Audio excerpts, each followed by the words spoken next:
Hello नमस्कार प्यारे विद्यार्थियों, आप सभी का प्रभा एकेडमी पर हार्दिक स्वागत और अभिनंदन।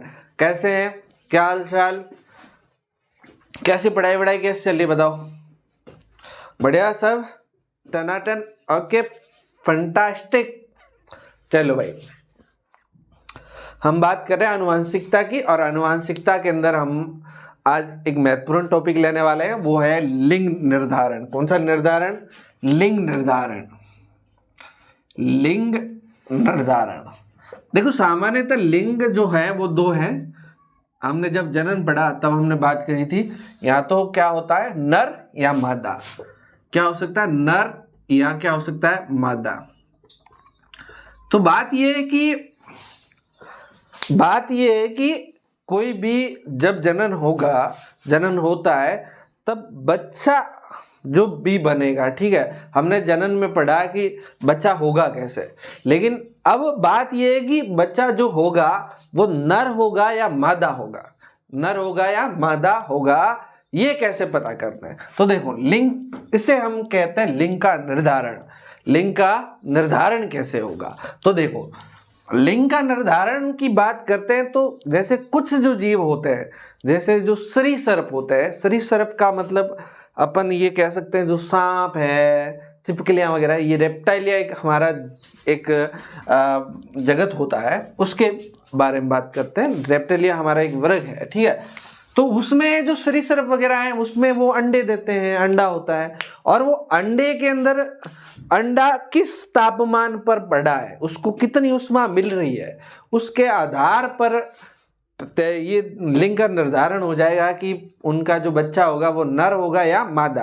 तापमान पे निर्भर करता है। किस पे?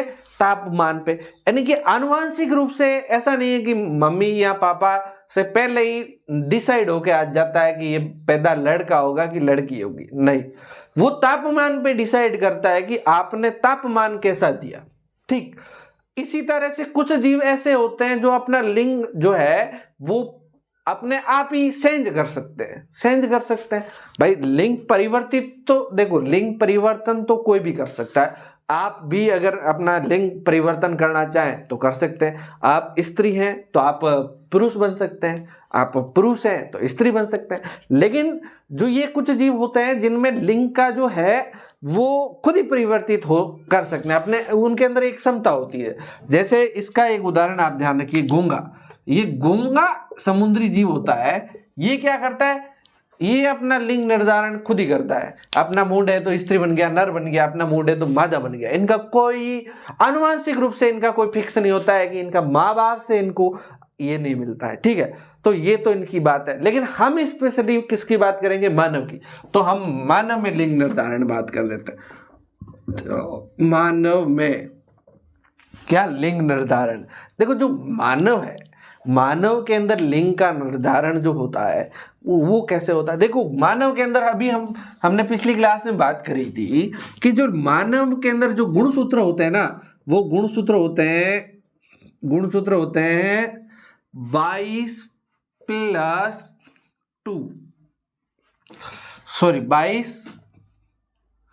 जोड़ी प्लस 2, ठीक है, 2 गुणसूत्र, यानी कि 22 जोड़ी का मतलब 44 प्लस 2 का मतलब 46, यानी कि टोटल होता है 46। कितने होते हैं? 46, ठीक है। ये 2 गुणसूत्र जो है वो लिंग गुणसूत्र है। ये 2 गुणसूत्र कौन से हैं? लिंग, यानी कि ये लिंग गुणसूत्र है, यानी कि ये नर के अंदर अलग होंगे, मादा के अंदर अलग होंगे। तो अब मैं बात करूं नर के अंदर। भाई आप बताओ मेरे को, नर के अंदर क्या है? नर के अंदर, और एक ये हो गया मादा के अंदर।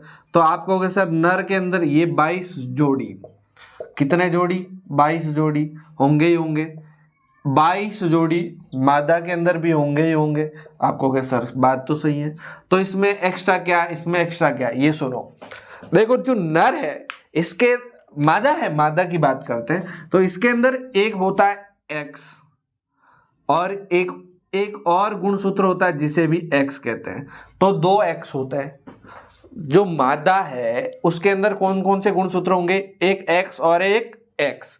दूसरा, नर के अंदर एक तो होता है एक्स और एक छोटा गुणसूत्र होता है y। एक कौन सा गुणसूत्र होता है? y। ये हम इससे लिखते हैं, गुणसूत्र ऐसे होते नहीं है, ठीक है ना, ये ध्यान रखना। तो नर के अंदर गुणसूत्र की बात करें तो 22 जोड़ी प्लस क्या कर सकते हैं, कह सकते हैं XY। इसको ऐसे भी लिख सकते हैं, 22 जोड़ी का मतलब 44XY भी कह सकते हैं, 44XY। तो ये क्या होगा?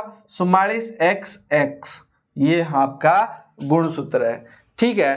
अब हमें देखो, यहां पर हमें इन गुणसूत्रों की तो बात करनी नहीं है, इनका तो कोई लिंग में लेना देना ही नहीं है, तो हम किस पे बात करेंगे?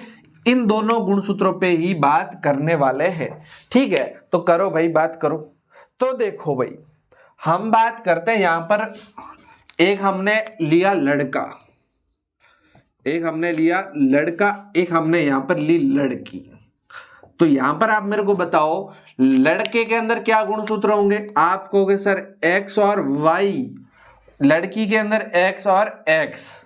अगर ये अपना बच्चा पैदा करते हैं तो इनके सबसे पहले क्या बनेंगे? युग्मक। इनके क्या बनेंगे? युग्मक।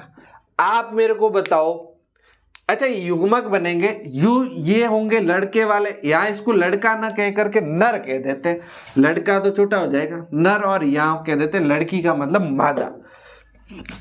ये हो गया नर और ये हो गया मादा। अच्छा मेरे को आप बता सकते हो नर युग्मक को कहते क्या है?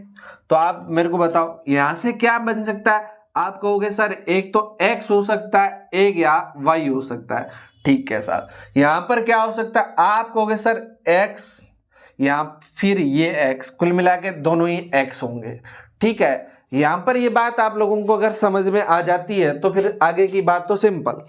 यहां पर ये युग्मक बन गए, अब युग्मकों को जोड़ना है नंबर वाइज। कैसे जोड़ेंगे? देखो मेरी बात सुनो, ये x आएगा और ये x आएगा तो क्या बनेगा? XX। अगर ये x आएगा और ये x आएगा तो भी क्या बनेगा? XX। अगर ये x आएगा इस y के साथ तो क्या बनेगा? आप कहोगे सर x और y।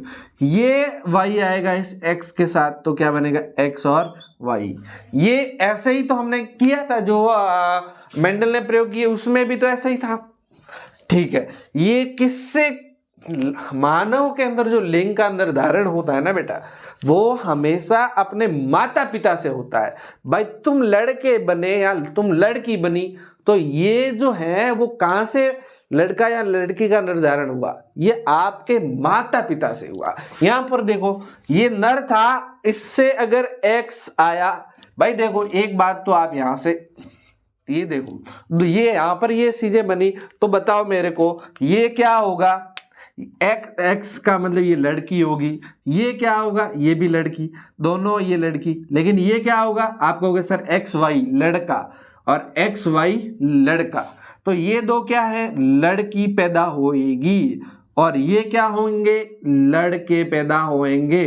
तो कहने का मतलब आपको ये बात समझ में आई कि कितने लड़के होंगे? आप कहोगे सर 4 होते हैं, तो 4 में से 2 लड़की और 2 लड़के, यानी कि कहने का मतलब 50% जो चांस है वो लड़के के, 50% चांस लड़की के।